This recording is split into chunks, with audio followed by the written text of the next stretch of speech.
I am utilizing the Bit Integrations plugin to establish a connection between these two platforms. Let's go to Bit Integration Dashboard. Now click Create Integration.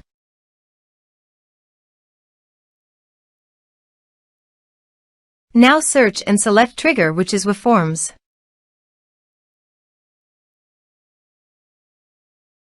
Select a form. Click Next. Search and select BuddyBoss.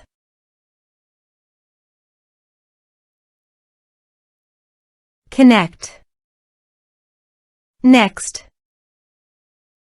Choose an action. I am choosing to add the user to a group. Choose a group.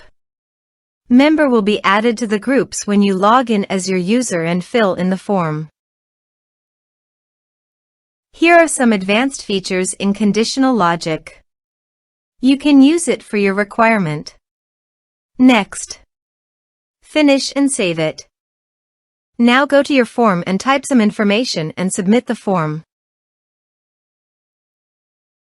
The form is successfully submitted.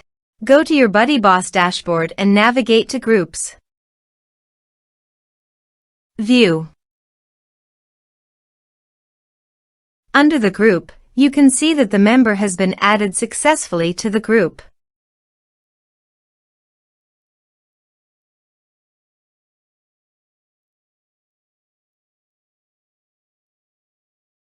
Thanks for watching.